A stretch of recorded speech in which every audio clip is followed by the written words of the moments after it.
menjelang siang hari ini Bogta ingin kalian mengikuti instruksi Bogta untuk melakukan ice breaking, yaitu nanti kegiatannya adalah tepuk, ya. Ada tepuk pagi, tepuk siang, tepuk sore, dan tepuk malam. Ada yang sudah pernah tahu? Pernah. Oke, ya.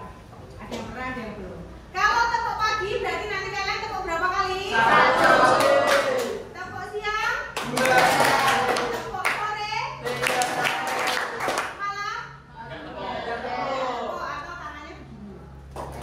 Jadi nanti yang tidak konsentrasi berarti fokusnya belum sepenuhnya berada di kelas. Siap ya? Siap. Kita mulai. Tepuk pagi, sore, pagi, siang, sore, pagi, siang, malam. Oke, tepuk tangan kita.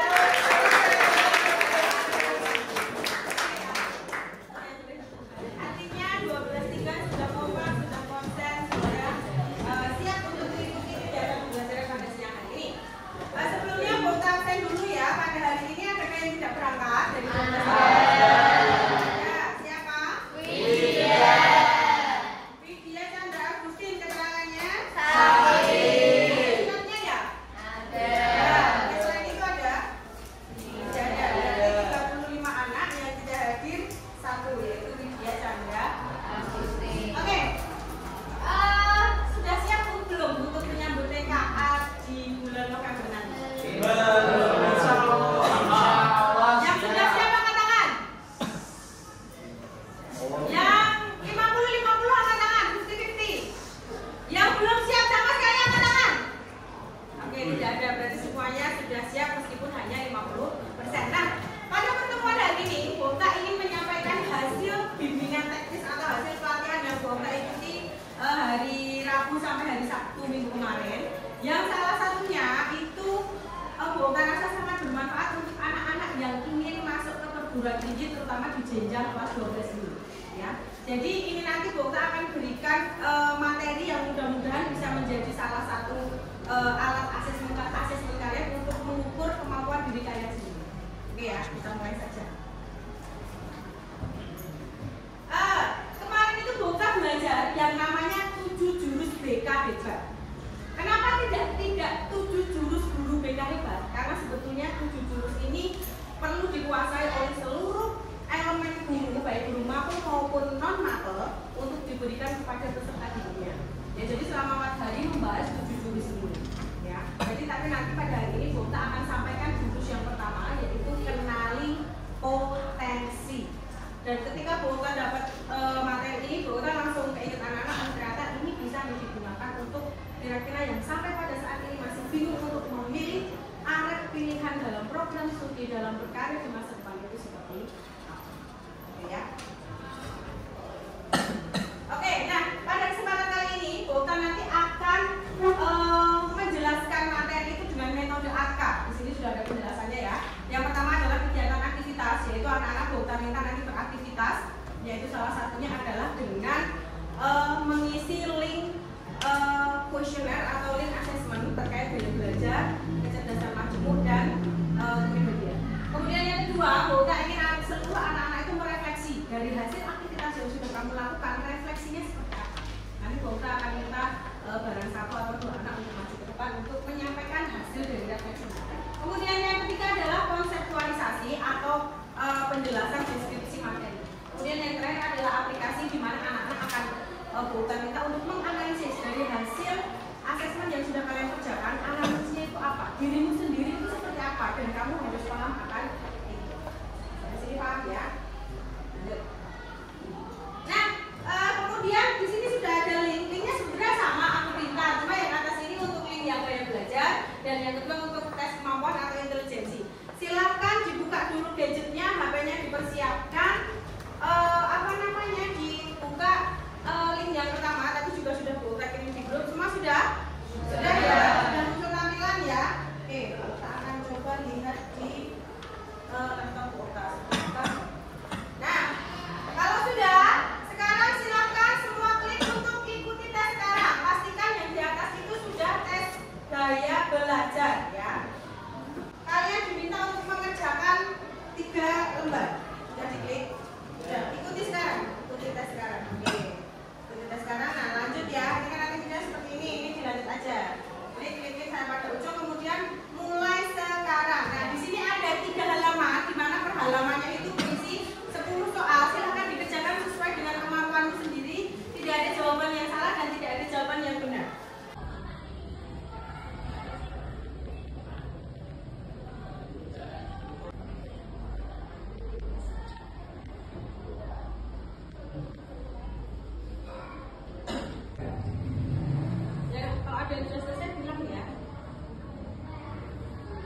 Hasilnya nanti adalah bentuk prosentase. Jadi dari ada 3 jenis kecerdasan di situ. Hasilnya adalah bentuk prosentase. Nah, yang mencerminkan hasilmu adalah yang dicetak tebal, hitam tebal itu adalah yang mencerminkan hasilmu.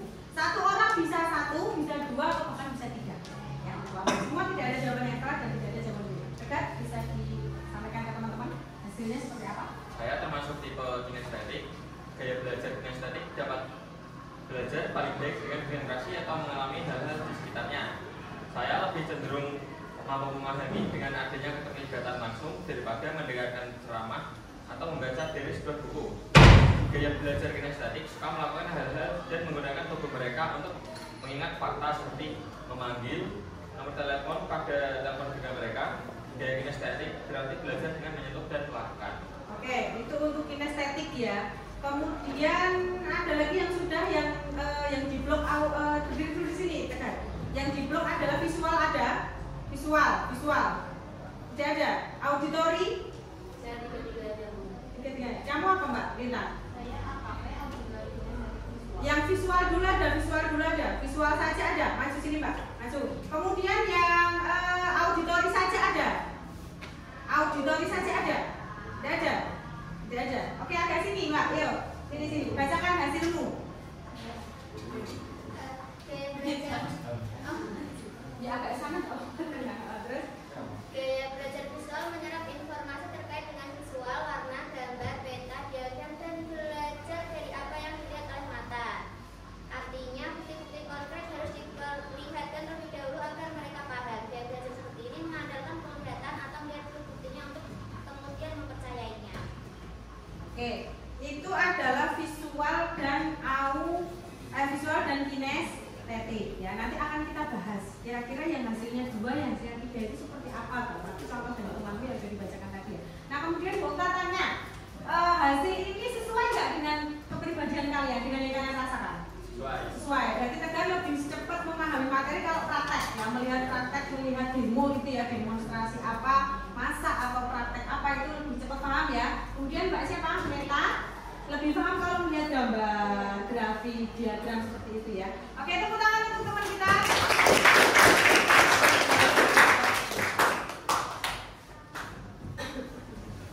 Nah, itu tadi untuk gaya belajar. Jadi gaya belajar itu ada 3. Pada dasarnya ada 3 ya. Visual, gaya belajar lewat gambar, diagram atau tulisan. Kemudian auditori, belajar mendengarkan dari suara, dari praktek atau dari ceramah dan diskusi. Kemudian yang kinestetik adalah belajar lewat praktek aktivitas fisik langsung. Ada yang tadi 2, hasilnya 2. Oh banyak ya. Visual auditori, kinestetis auditori ya. Kemudian visual kinestetis ya. Tidak apa-apa, itu nggak salah. Berarti kalau yang hasilnya muncul 2, itu berarti kalian bisa belajar dengan 2 hal tersebut. Contohnya visual auditori, berarti kamu bisa melihat dan juga mendengar. Itu akan lebih cepat masuk daripada hanya melihat saja atau daripada hanya mendengar saja untuk teman-teman yang visual auditori. Kemudian yang 3-tiganya visual auditori kinestetik itu juga nggak salah, itu sama. Berarti tiganya gaya belajar itu ada di kamu dan kamu bisa mengikutinya dengan baik. Itu bisa dimanfaatkan sebetulnya. Ya, nanti ketika kamu di perguruan tinggi, mata kuliah dan sebagainya, kalau kamu memang sukanya gaya belajarmu adalah kinestetik, ya sudah kamu cari caranya aku si tipe kinestetik ini bisa mempelajari materi-materi itu dengan cepat. Kamu improvisasi sendiri. Gitu ya. Kaitannya ke sana. Sampai di sini paham? Paham. Oke, kita lanjut. Nah, ini contohnya ya. Ciri gaya belajar ada 1, lebih mudah mengingat informasi dalam bentuk gambar, grafik atau tulisan. Itu berarti punya visual, KVA, kinestetik, visual, auditori. Kemudian senang membaca dan mencatat, itu juga punya visual. Kemudian cenderung mudah mengingat informasi jika dengan cara yang memperagakannya, yaitu kinestetik ya.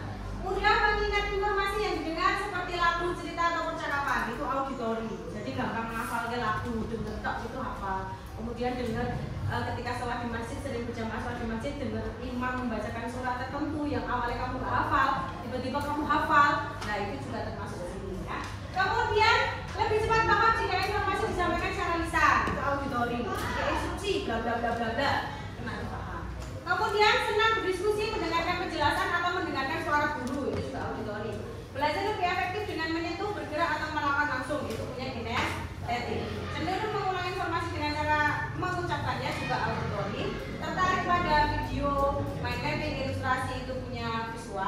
dan sering menggunakan gerakan tangan saat berbicara atau belajar itu punya kinestetik. Nah, apa semua tidak ada yang salah, tidak ada yang benar, itu adalah cerminan dari dirimu sendiri. Oke, kemudian kita masuk ke tahap tadi sudah kita tahap refleksi ya, kita sudah merefleksi bersama, teman-teman juga sudah maju, sudah menjelaskan bahwa ada pengaruhnya dengan kehidupan sehari-hari. Sekarang kita masuk pada tahap konseptualisasi atau Bokta akan menjelaskan konsepnya itu seperti apa tentang gaya belajar, people intelligence dan kepribadian. Di sini sudah terlihat jelas ya, ada beberapa pengertian dari kecerdasan atau intelijensi. Sama Mas Irham bisa membaca, yang Irzam bisa membaca paragraf pertama dengan keras. Kemampuan untuk memecah persoalan dan menghasilkan solusi dalam situasi yang nyata.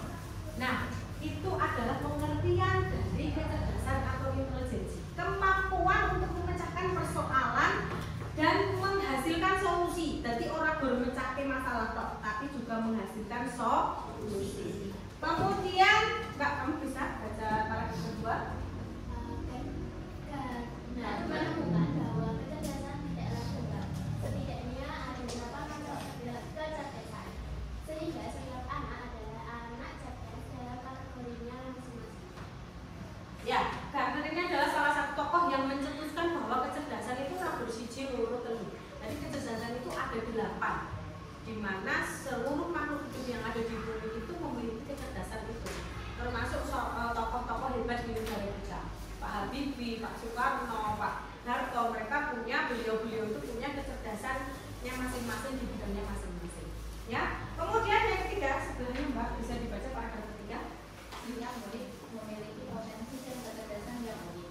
Ada teori yang disebut bahwa kecerdasan majemuk multiple intelligence theory yang dikembangkan oleh Howard Gardner. Teori ini menjelaskan bahwa manusia tidak hanya cerdas dalam satu hal saja, tetapi memiliki 8 jenis kecerdasan. Ini juga sama prinsipnya dengan gaya belajar tadi. 8 kecerdasan itu apa saja toh Bu? Nanti akan Bokta sampaikan.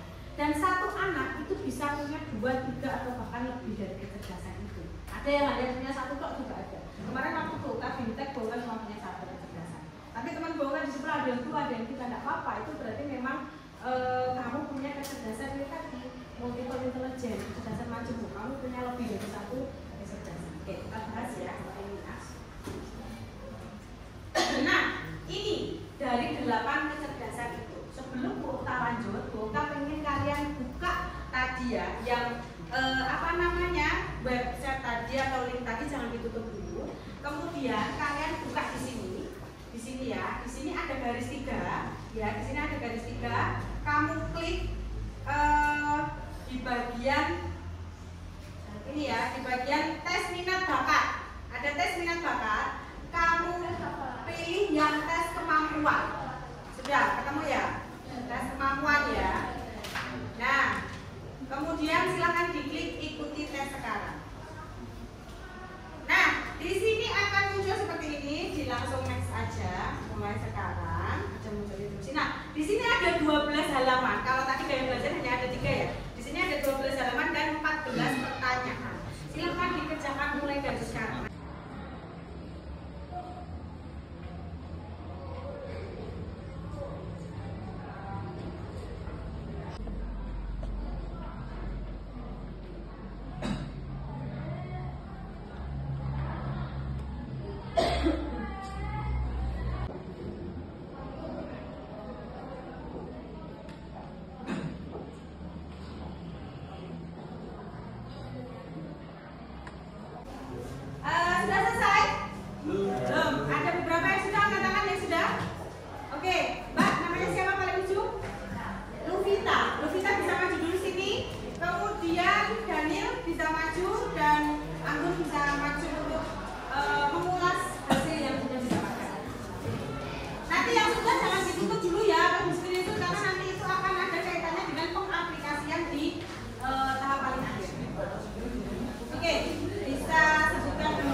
ada yang bertentangan karena intra dan inter itu berbeda, tapi bukan berarti temanmu punya kelainan atau apa, enggak ya, mau baik sebetulnya, hanya saja unik. Salah satu sama kayak teman Golkar Matematika juga ada yang inter dan intra.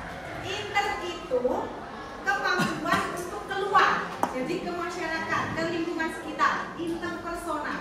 Tapi kalau intra itu kemampuan dia memahami dirinya sendiri. Kalau inter berarti kemampuan dia untuk menempatkan diri di lingkungannya dia. Itu inter, ya. Kemudian temanmu ada nih dua yang inter dan intra, tidak apa-apa. Itu artinya mungkin temanmu ini bisa memahami dirinya sendiri dan ketika berada di lingkungan dia juga bisa memahami lingkungan sekitarnya. Gitu ya. Sudah tahu belum pekerjaan apa yang cocok di? Aku sudah tahu belum pekerjaan apa yang cocok dengan ini? Belum ada di situ, belum ada keterangannya.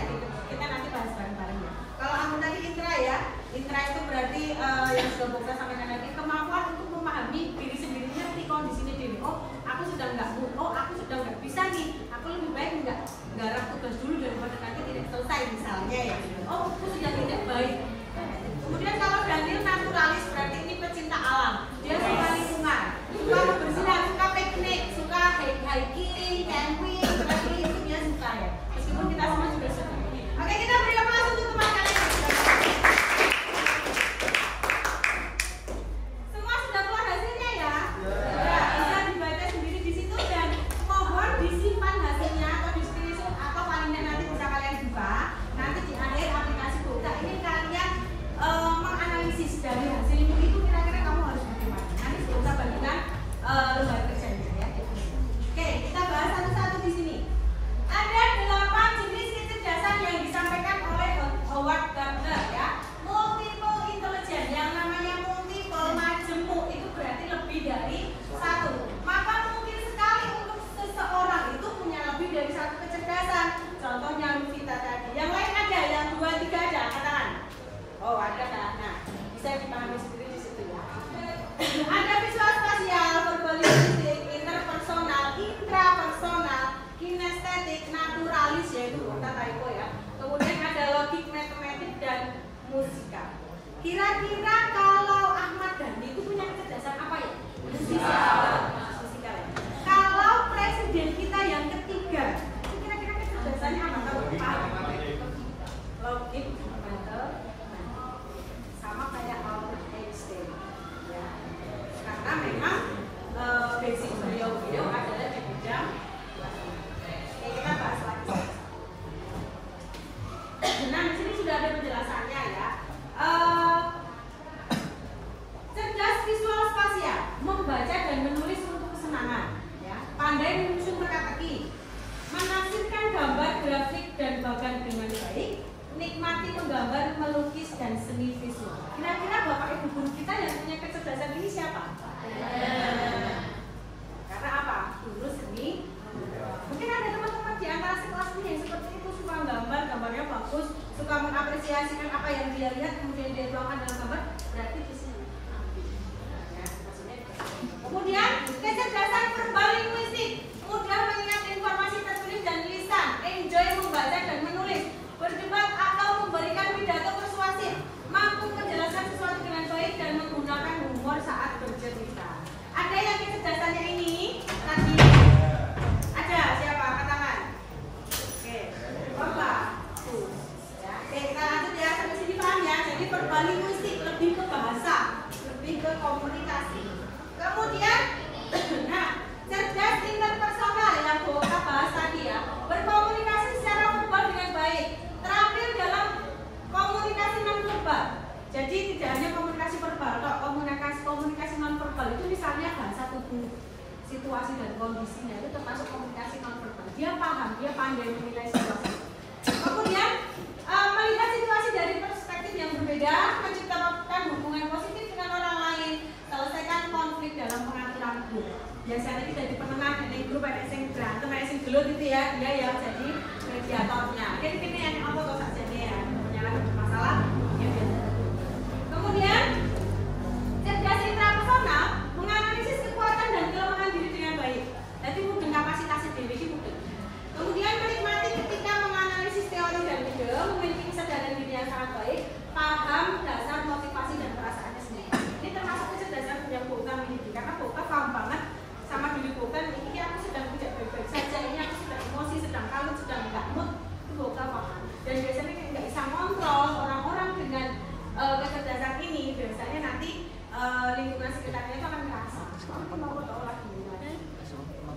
Ya. Kemudian cerdas kinestetik sama seperti gaya belajar tadi ya, hampir sama ke pengertiannya. Terakhir dalam menari dan olahraga, menikmati membuat sesuatu dengan tangannya, memiliki koordinasi fisik yang sangat baik, ingat dengan melakukan daripada mendengar atau melihat. Kira-kira Bapak Ibu guru apa ya, makhluk apa ya yang biasanya punya cerdas kinestetik? Olahraga, PJOK, tari, PKW, praktek yang di sini praktek bergerak itu, ya, koordinasi tangan dan kaki motorik itu bisa. Misalnya Boka guru olahraga, ada ini ngetes Boka kayak gerakan tertentu itu Boka iso. Nah itu ternyata motorik Boka yang bisa ngikuti. Ya emang Boka tidak ada di situ. Kan ada suruh gerak gini tapi malah kok angel gitu ya. Nah, ini paham ya sampai sini ya? Oke, masih ada 3 lagi. Nah, cerdas logis matematis ada di kelas ini yang belajarnya ini?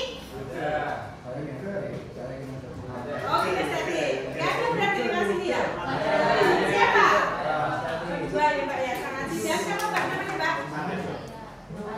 Almira. Oke ya. Memiliki keterampilan memecahkan masalah yang sangat baik, senang memikirkan ide abstrak seperti melakukan eksperimen ilmiah, dapat memecahkan perhitungan yang rumit. Biasanya ini di bidang-bidang eksak mereka ini menguasai. Kemudian cerdas musikal. Vokal ganda musik, nada dan ritme, senang menyanyi dan bermain alat musik, suka menciptakan lagu, memahami, mengingat melodi serta menciptakan melodi baru, mampu menghargai dan menikmati berbagai jenis musik, mampu mengikuti dan menciptakan pola ritmis dalam musik. Ini biasanya sudah terlihat ya dengan yang punya bakat ini itu dia dari kecil sudah kelihatan. Bisa dilihat tadi contohnya yang Buka singgung adalah Ahmad Dhani, kemudian sinden muda kita yang sekarang baru naik daun ya, Niken Salim itu termasuk ke orang-orang yang punya kecerdasan. Meskipun mereka juga kemungkinan kalau dites punya kecerdasan yang lain, tapi mereka sudah punya kecerdasan. Itu ya paham ya. Kemudian yang terakhir adalah cerdas naturalis, yaitu tertarik pada mata pelajaran seperti botani, biologi, zoologi ya, mengkategorikan dan membuat katalog dengan mudah, menikmati berkemah, berkebun, hiking dan menjelajahi alam bebas, kemudian tidak suka mempelajari topik asing yang tidak ada hubungannya dengan alam. Jadi sendiri ini alam hiking, camping, mendaki gitu ya, puncak. Nah nanti bisa kalau yang punya kecerdasan ini bisa nanti pas punya itu ngambil jurusan yang ada kaitannya dengan biologi, dengan zoologi, yang ada kaitannya dengan pertanian, dengan peternakan gitu ya. Sampai di sini paham ya?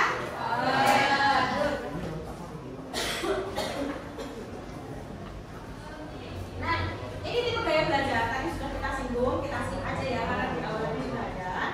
Kemudian ini mengenali potensi karir masa depan melalui tipe kepribadian. Kalian nanti bisa buka di aplikasi yang tadi ya, coba nanti di rumah ya, karena kalau di sini kesuwen ya.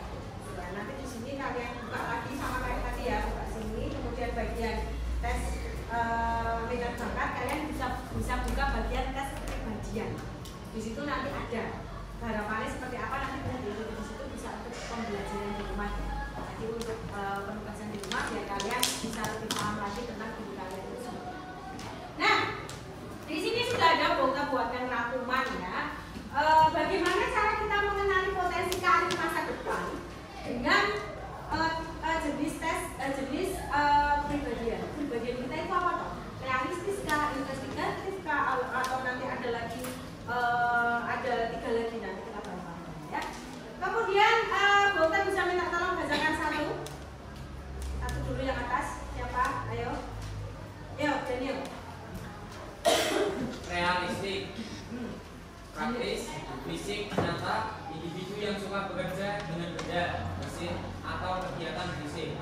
Seringkali lebih tertarik pada pekerjaan yang melibatkan keterampilan praktis dan teknik. Contoh profesinya yaitu mekanik, tukang listrik, teknisi, polisi, dan petani.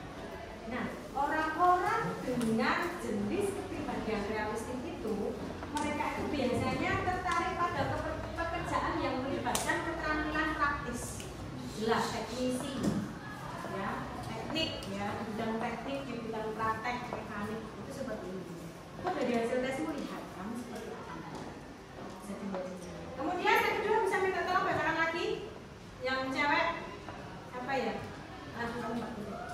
Investigatif, analitis, intelektual, individu yang tertarik pada pemecahan masalah, riset dan aktivitas yang membutuhkan pemikiran analitis, penelitian, profesi ilmuwan, dokter, analis data, insinyur dan peneliti psikolog.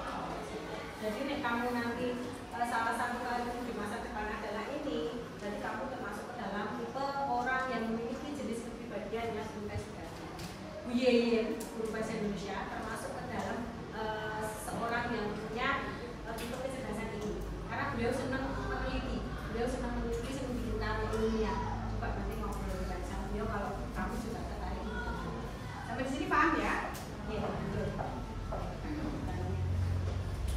Kemudian yang ketiga ada artistik, kreatif, imajinatif, individu yang tertarik pada ekspresi kreatif seperti seni, musik, atau desain. Contoh profesi seniman, penulis, aktor, desainer grafis, musisi, dan arsitek.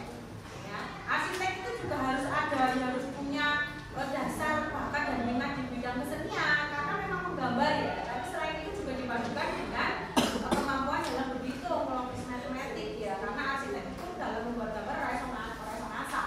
Nanti kalau ngasal bangunannya ambruk. Karena itu seperti itu. Kemudian sosial, peduli dan komunikatif. Individu yang suka berinteraksi dengan orang lain, membantu, mendidik, melayani orang. Contoh, guru, konselor, perawat, psikolog, pekerja sosial. Nah, karena apa? Guru itu mesti kaitannya dengan orang lain, dengan lingkungan, dengan sosial. Gak bisa guru kok kerja sendiri, nggak bisa. Kan guru pasti berdampingan dengan murid atau dengan peserta didik. Jadi kalau kamu suka, kamu sekiranya kok orang seneng di kegiatan-kegiatan yang berbau rame-rame sosial dengan orang lain, yo jangan pilih profesi yang nanti kerjanya nanti sana. Jadi harus pintar itu. Tapi kalau kamu bisa untuk mempelajari itu, siap untuk mempelajari itu ya siap. Ya. Kemudian ada dua lagi, enterprising, pemimpin persuasif, individu yang menyukai kegiatan yang berhubungan dengan kepemimpinan, persuasi dan mengambil keputusan dalam konteks bisnis atau organisasi. Contoh profesinya ada pengusaha, politikus, manajer, marketing, dan pengacara. Pengacara itu kan sering ambil keputusan ya. Bayangno jadi pengacara itu nggak pusing, bendino ngadepi masalah yang berbeda-beda ya, dan harus menemukan jalan keluar. Soalnya apa? Mereka dibayar agar bisa menemukan jalan keluar terbaik, meskipun pada resikonya harus ada hukuman, ada pidana, tapi paling tidak tidak memberatkan. Itu berarti mereka contoh orang-orang dengan kecerdasan atau dengan kepribadian enterprise. Kemudian yang terakhir ini lupa nggak masuk ke sini ya. Itu adalah kepribadian yang terakhir yaitu individu cenderung tertarik pada pekerjaan terstruktur, sistematis, dan terkait dengan pengelolaan data atau informasi. Contoh akuntan, administrasi, sekretaris, staf keuangan, dan tugas. Ini yang terakhir ini adalah konvensional, tipe kepribadian konvensional. Tipe kepribadian konvensional. Nah, dari hasil yang Bu Ota sampaikan sedikit ini, Bu Ota harap itu kalian punya gambaran tentang dirimu sendiri. Ya, kamu paham kira-kira aku dengan ide yang seperti ini itu harus bagaimana nanti memilih profesi itu bagaimana, memilih karirku di masa depan itu seperti apa, karena sudah tidak ada waktu lagi, tinggal sebentar lagi, tinggal depan mata kalian akan dihadapkan dengan pilihan yang akan menentukan masa depan, akan dicari seperti apa. Jangan sampai meleset, jangan sampai persiapan 3 tahun habis dengan benar. Oke ya, kita sudah pada ujung tahap konseptualitas dan yang terakhir adalah tahap aplikasi, yaitu pengaplikasian dari apa yang Boka sampaikan tadi. Boka ingin teman-teman menumpahkan ke dalam selembar kertas di sini. Nanti di atas silahkan diberi nama, ya nama dan kelas, nomor absen gitu ya, nama, kelas, nomor absen. Nanti bisa dikumpulkan setelah selesai mengerjakan.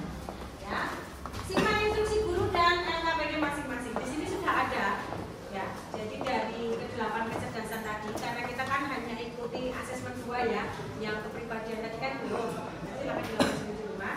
Nah, kamu pilih bagian sini sudah ada 8 kecerdasan majemuk atau multiple intelligence.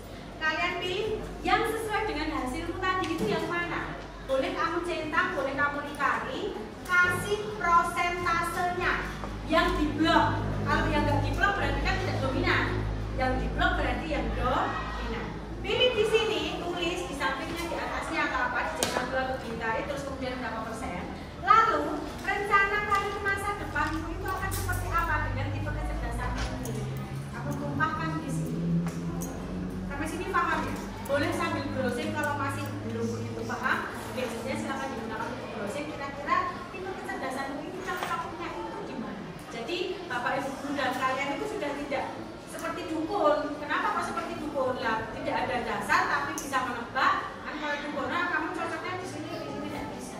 Kita harus tahu dulu. Kamu harus tahu dulu. Kira-kira dasar diri itu seperti apa untuk bisa melangkah ke.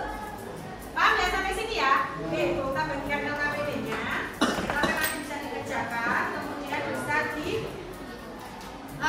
tulis nama kelas, nomor absen, kemudian seperti instruksi buku dari awal tadi. Jangan lupa diberi hasil tesmu tadi ya, yang kecerdasan majemuk ya, multiple intelligence ya.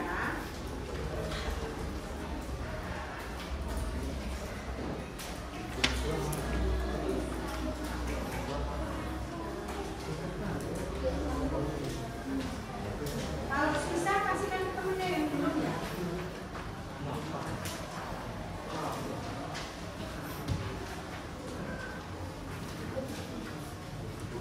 Kalau sisa kasihkan ke yang belum.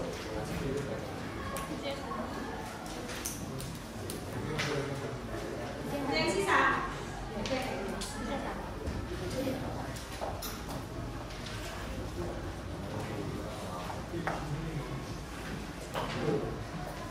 Jihan. Yang belum? Yang belum?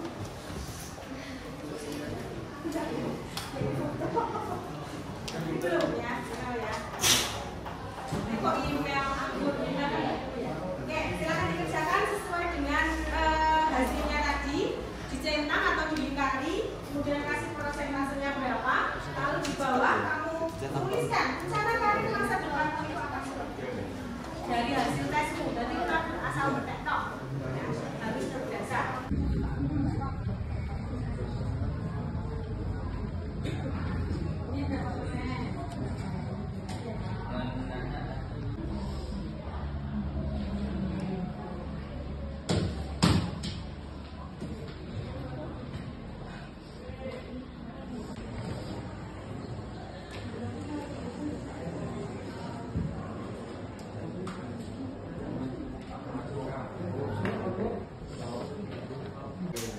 Oke ya, waktu sudah berjalan kurang lebih 10 menit. Sudah selesai ya? Yang sudah ada yang belum? Oke, sambil menunggu teman-teman yang belum, ini teman kalian sudah ada yang selesai. Kita ingin minta maju dua perwakilan, Marcel dan Nabila bisa maju ke depan. Ini teman kalian yang sudah selesai mengerjakan. Dan mohon untuk berkenan memberikan menjelaskan ke teman-teman yang ada di tempat duduk hasil dari analisis yang sudah kalian lakukan. Ya.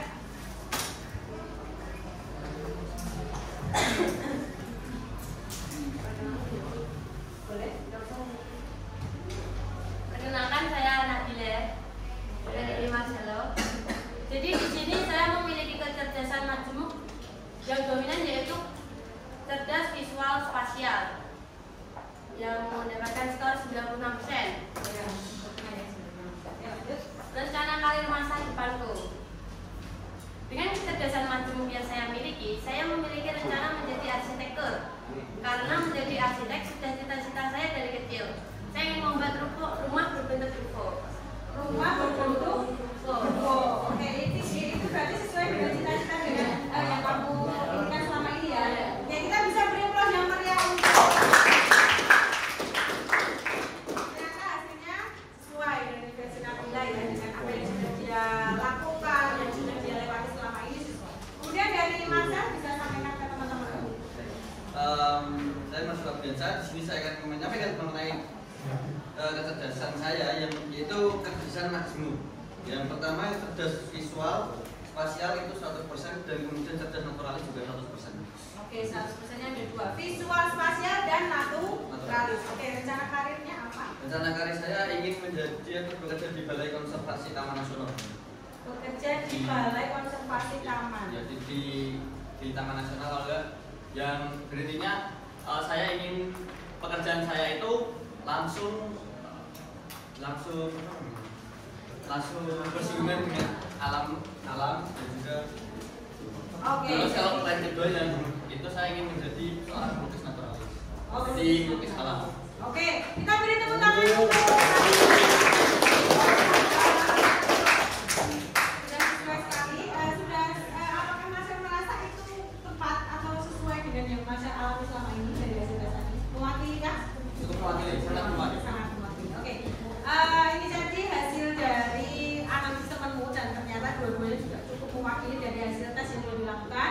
Teman-teman nanti bisa setelah ini mengumpulkan hasil tesnya, kemudian kita ikut kegiatan pembelajaran. Oke, Masa dan Nabila kita beri aplaus sekali lagi.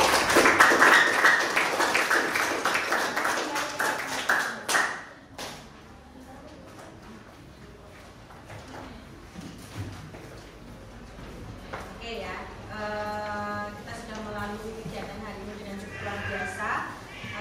Apakah merasa terbantu dengan adanya kuesioner atau assessment dari link Aku Pintar itu? Menurut anak-anak merasa terbantu nggak? Terbantu ya. Oke, nanti bisa dilanjutkan di rumah. Di situ ada beberapa tes yang bisa kalian diikuti aja dan itu gratis. Itu kalau kalian masuk ke lembaga tes psikologi bayarnya sudah double ya. Tapi ini bukan dapat oleh-oleh dari BPGTK, dari Balai Besar Guru dan Tenaga Kependidikan Provinsi Jawa Tengah diklat minggu lalu, dan Wokta bawa ke sini, alhamdulillah bermanfaat untuk anak-anak, dan nanti insya Allah di kelas 12 semua akan Wokta beri tips untuk biar bisa tahu kecerdasannya apa, gaya belajarnya apa, dan lain sebagainya. Oke, semua tahap sudah kita lalui dengan baik dan alhamdulillahnya juga membuahkan hasil yang luar biasa. Teman-teman merasa terwakili, merasa cukup puas dengan hasil asesmennya. Nanti bisa dilanjutkan di rumah. Sebelum kita akhiri, nanti bisa dikumpulkan dulu ya hasil tesnya ke depan.